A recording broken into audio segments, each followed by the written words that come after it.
Ukraine पर किसी भी वक्त हमले की आशंका बनी हुई है और रूस का यूक्रेन सीमा पर टैंक के साथ जोरदार युद्धाभ्यास हो रहा है। युद्धाभ्यास में एंटी मिसाइल डिफेंस सिस्टम भी शामिल है।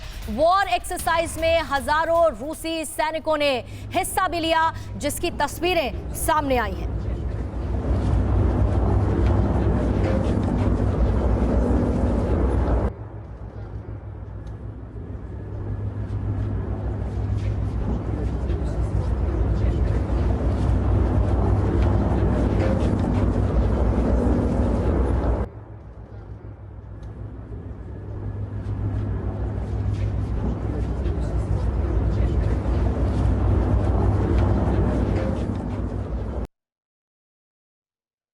ये तस्वीरें आपने देखी जहां पर जो एक्सरसाइज लगातार की जा रही है, युद्धाभ्यास हो रहा है। तस्वीरें हमने बेलारूस से भी देखी हैं।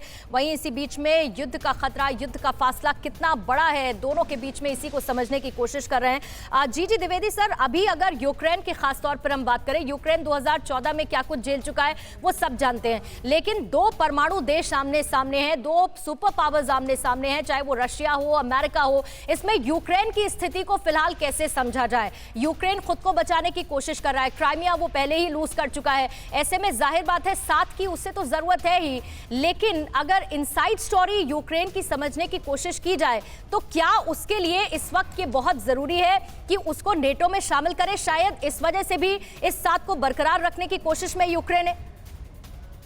देखो पूर्णिमा जी, इस समय जो यूक्रेन के हालात हैं बहुत ही गंभीर हैं कि अब जैसे हम अंग्रेजी में बोलते हैं between the rock and the hard place, यानी कि उनके पास इस समय कोई चॉइस नहीं है। उनका हित है, वो सोचते हैं कि अगर हम नेटो में शामिल हो जाते हैं तो हमारी जो सुरक्षा है वो मजबूत हो जाती है, और साथ ही साथ वो ईयू में उनको बहुत फायदा होता है, क्योंकि इस समय रशिया जो है इसकी इकोनॉमिक हालात बहुत खराब है। ये तो अभी चीन के साथ जुट के अपने कुछ ना कुछ और अपने हालात को ठीक करना चाहता है। तो यूक्रेन का जो उनकी जो सोच है, तो उनकी एक स्ट्रेटेजी है, वो चाहते हैं कि हम दोनों तरफ जो है एक सम न्यूट्रल भी रहे।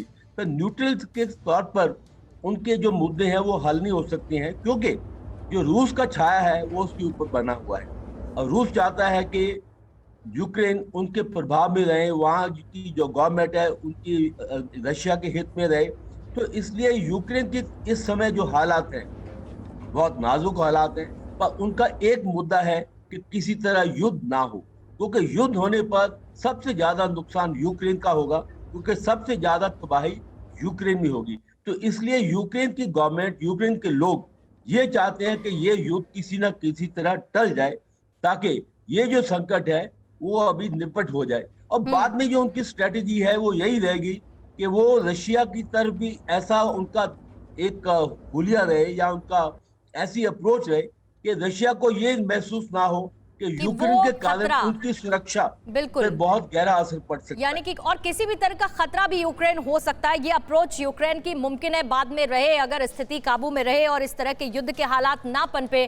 परवाह देश की, सोमवार से शुक्रवार रात 10 बजे TV9 भारतवर्ष पर।